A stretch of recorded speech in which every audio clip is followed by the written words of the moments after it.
Hey guys, Harry Manga Fan 92 here. Welcome to my full series review for Shueisha's copyright practices. I have to say this started off pretty promising, you know, no big problems. Until, of course, they decided to terminate Insidious Swede's channel for absolutely no good reason. So I have to say I'll be giving this one my first ever 0 out of 10. Good fucking job. Jokes aside, and don't worry about this, I'm in the process of moving. If you haven't heard the news, like I just said, Insidious Swede's channel has been terminated. It's still up, but he's been pretty much blocked from uploading, and I believe what happens is that after you get 3 strikes, you have a week to try to get those removed, or else your channel will be deleted. So why has this happened?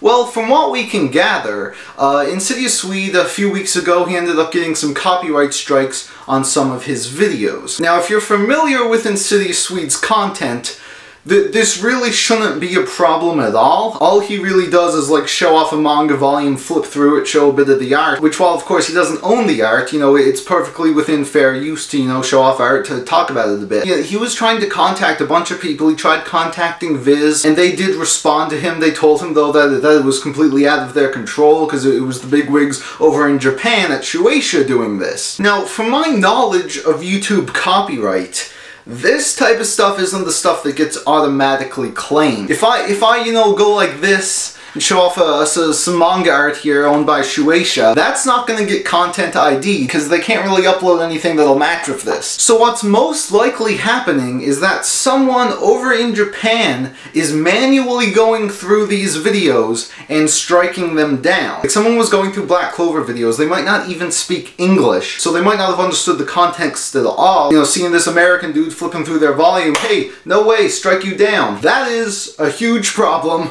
for a number of reasons. For one, that video they just struck down was actually positive. Most of Insidious Swede's videos are extremely positive. I guarantee you that at least a few more people went out and bought Black Clover because of that video. So they're basically just, you know, killing free advertising there. And like I said, all of Insidious Swede's videos are entirely within fair use. This shouldn't even be a thing. And because we've really never had a huge problem like this in the community, it really seems like someone over there is just abusing their power. And if that's the case, what does this mean for the manga YouTube community as a whole? Does this mean that, like, any of us could lose our channels at any moment? I mean, I have a shitload of videos where I show off Shueisha manga and the artwork inside them, often much more so than Insidious Swede. Does that mean I could wake up at any moment and lose this entire channel, all the videos I spent 3 years working on? That is a bit of an alarming thought. And not just me, like there's dozens of other people this could happen to as well. Insidious Swede's not even the only one. My friend Lou Rock, the guy who sold me his Berserk volumes,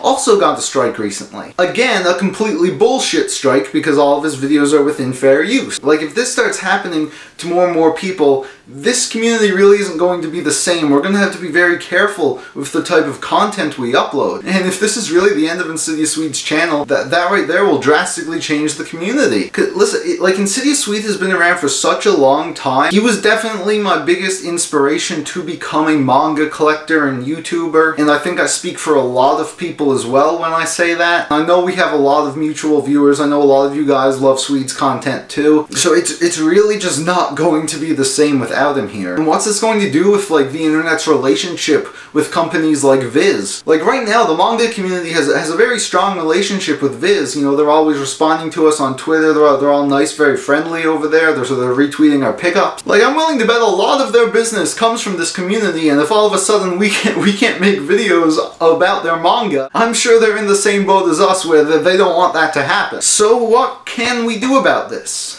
Well, unfortunately, and this is what worries me the most, I don't know if there's anything we really can do. Like, we could try contacting Shueisha directly, but I honestly don't know if they're going to give a shit.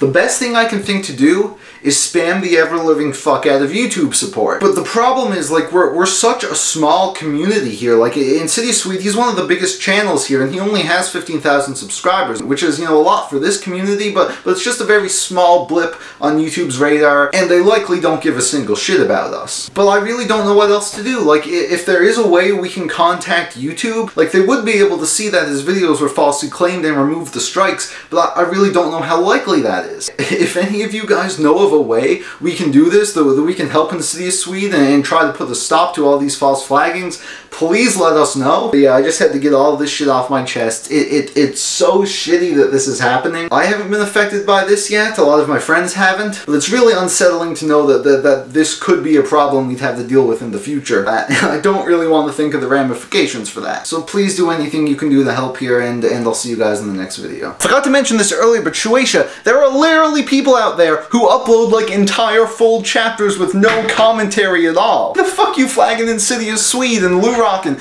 Mr. Steelio Senpai. Go after their asses. They're actually infringing copyright. Oh my god, you guys are fucking cocks.